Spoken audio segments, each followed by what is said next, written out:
Hello. Bon, je me suis tapé un lumbago là, énorme lumbago depuis 5 jours là. Alors qu'est-ce que j'ai fait? Ouais, dans le jardin derrière là. C'est chez moi là. On voit pas, ouais, si vous voyez, chez moi. Il y a 3000 mètres carrés à peu près de jardin. Donc il y a des arbres et tout ça. En plus j'ai eu un petit bout, mon petit garçon qui est né, donc j'ai pas pu trop m'en occuper ces dernières années. Donc voyez, hein, c'est dense. Donc il y a plein de choses à couper, à tailler. Là, on se retrouve dans les champs, juste pour vous dire. C'est juste derrière chez moi, pour me balader un peu. Alors oui, je me balade. Ça remarche. Mon dos commence à se remettre. Et la question qu'on peut se poser, c'est qu'est-ce qui fait l'énergéticien hein, pour aller mieux, pour soigner un lumbago. Oui, parce que le lumbago, moi j'en ai depuis... j'ai connu ça dès l'adolescence quasiment. Donc c'est pas une question d'être vieux. C'est même un médecin qui m'a dit vous, quand vous serez vieux, vous aurez plus ce problème-là, parce que c'est un problème plutôt musculaire, qu'articulaire. Et donc l'énergéticien, il fait quoi? Déjà, il fait comme tout le monde. Déjà, premier jour de lumbago, quand je dis lumbago, je veux dire oh, il y a un petit toutou. Quand je dis lumbago, c'est qu'on est complètement bloqué, d'accord? Totalement bloqué. Donc on peut plus marcher, on peut même plus se lever. Bonjour, il est mignon comme tout. Donc on peut plus se lever. Mais vraiment, en tout cas moi, c'est des crises vraiment très très intenses. Je vais vous dire, au niveau des lombaires à peu près.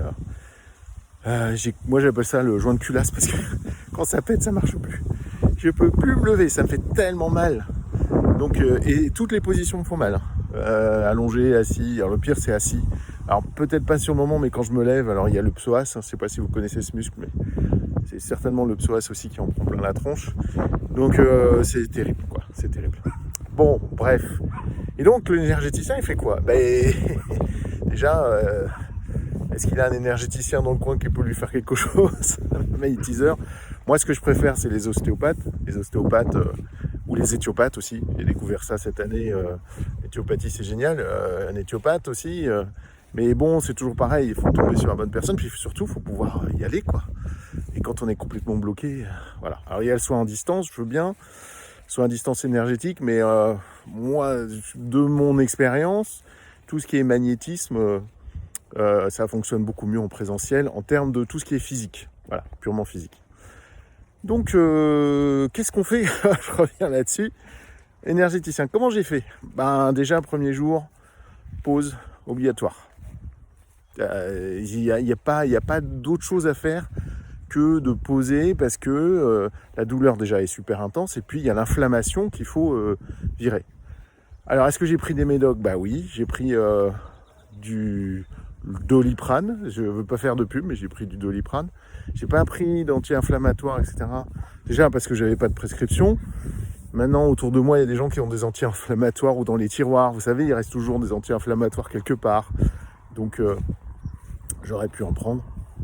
Mais l'estomac, tout ça, j'ai du mal et puis c'est un peu fort pour moi.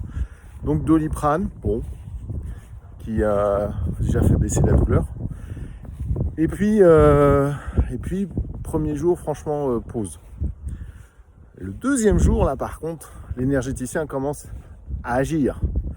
Alors, comment je fais? Beaucoup de travail de respiration. Respiration,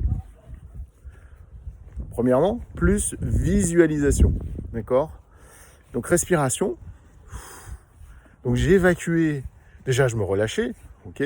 Déjà je prenais de la distance par rapport à la douleur, et en plus, je souffle, et dans mon souffle, j'évacue le lumbago. Alors on peut imaginer ce que vous voulez, moi c'est très sombre, hein, quand j'évacue quelque chose de douloureux, ou quelque chose qui fait très mal, voilà. Et puis en plus, vous voyez c'est un combo de choses, hein, en plus, j'ai évacué aussi via des techniques de yoga. Je suis pas yogi, hein. J'ai dû avoir un cours de yoga dans ma vie, et encore ça devait être une initiation, c'était une initiation. Mais voilà, c'est des mouvements que je connais grâce aux arts martiaux surtout, des mouvements de pour relâcher le dos, des choses aussi que j'ai appris sur internet comme Major Mouvement, hein, que vous devez, pour ceux qui connaissent, hein, qui est une des célébrités en France là-dessus. Donc des mouvements qui détendent le dos. Faut faire attention parce que sinon on se refait mal. Et donc c'est un combo entre le souffle, la visualisation et l'intention derrière. Et puis le pouvoir du mental, le pouvoir du psychisme pour pouvoir s'en sortir.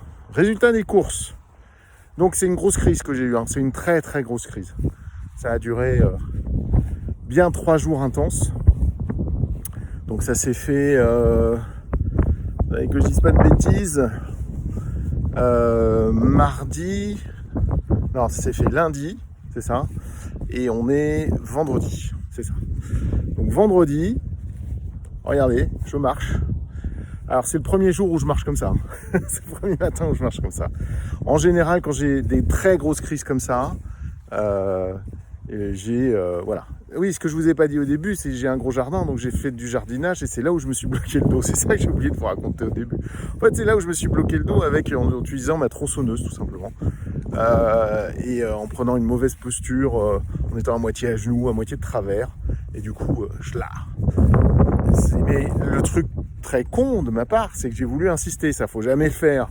Mais je voulais absolument, j'avais pris qu'une journée. Après j'en ai eu 4 derrière, mais pris qu'une journée pour faire du jardinage. Il y avait beaucoup de choses à faire, donc je me suis foutu la pression et voilà. Ouais, je suis comme tout le monde, hein. Voilà. Donc par contre, ça m'enseigne, hein, ça m'enseigne. Alors c'est quoi, voilà, au bout du compte, les enseignements? Déjà, un énergéticien, ça fait pas tout. S'auto-énergétiser ou s'auto-soigner, c'est compliqué, c'est pas simple. Vaut mieux avoir de l'aide extérieure et quand on peut pas, on fait avec. Mais quand même, ça a marché. C'est-à-dire que là, ça y est, je remarche. J'ai quasiment plus mal. Ça tombe bien parce que je m'occupe de mon gamin là. Ça tombe bien. Et puis, c'est aussi un sens. Ça a aussi un sens. Parce que en fait, je devais prendre la voiture pour quelque chose et je le sentais pas. Donc est-ce que je devais prendre la voiture? Peut-être pas. Peut-être qu'il me serait arrivé quelque chose. C'est comme ça que des fois je pense. En tout cas, c'est comme ça que je le ressens. Et puis aussi, ça m'a permis de faire des choses que j'avais pas eu le temps de faire jusqu'à présent et prendre le temps. Surtout sur des formations, je me forme beaucoup au digital. Hein. Je vais vous en reparler, mais il y a un côté geek en moi. Donc je suis énergéticien et geek. Ça existe. Et donc, je me suis beaucoup formé en ligne avec Antoine BM, je ne sais pas si vous connaissez, et puis Live Mentor, qui est un institut de formation où je me fais coacher, etc. Pour faire justement ce que je suis en train de faire au mieux, hein, pour vous apporter au mieux les choses sur Internet, le web et les réseaux sociaux. Voilà. Je dis ça parce que je suis un vieux de la vieille. Hein. Moi, j'ai fait ça il y a longtemps, à l'époque de la bulle Internet en 2000. Mais bon, ça c'est une autre histoire. Donc voilà ce que fait un énergéticien pour aller mieux, se sortir d'un labago. Si jamais ça vous arrive, voilà, je résume. 1, d'abord se poser. 2, accueillir aussi, accepter. 3, respirer.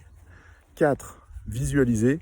Et 5, faire bouger le corps, faire bouger le dos le plus qu'on peut pour remettre ça. C'est conseillé aujourd'hui de ne pas arrêter de bouger, mais au contraire de bouger, mais sauf que le premier jour, quand on peut pas, on peut pas. Voilà. Et après, dès qu'on peut un peu bouger, on y va. Ok, voilà. Bon, à la prochaine. Et puis dans la lumière, hein, parce que là, j'en ai plein. Allez, dans la lumière. Ciao. Oui, petit bonus, j'ai oublié de vous dire quand même dans ce que j'ai fait, quelques passes magnétiques. Alors, je vous montre ça, je vais essayer de faire ça parce que c'est avec mon téléphone que je filme. On va essayer de faire ça bien. Je prends avec la main et j'enlève. Voilà. Donc, vous voyez, je vais vers mon dos. Je prends avec la main, j'enlève. J'essaye de bien montrer. Je prends avec la main, j'enlève. Voilà. Et j'envoie à la terre. Ok, ça part à la terre. Là. Ah bah là, on peut le voir même avec mon... on peut voir avec mon ombre. Je sais pas si on voit bien mon ombre. Attendez. Donc du coup, je filme avec mon ombre. Je prends et je jette à la terre. D'accord? Donc c'est une technique vraiment de base. J'ai même le technique du tire-bouchon que j'aime bien, où on va comme ça tourner la main et puis enlever. Et donc là, je suis en train d'enlever là où j'ai mal. Alors j'ai presque plus mal, hein, mais quand même encore. Et j'envoie à la terre. Voilà. Des fois, on fait des gros mouvements comme ça. On peut faire avec les deux mains. Voilà. C'est marrant comme ça, vous voyez bien. Merci le soleil, merci l'ombre. Voilà, petit bonus. Ciao.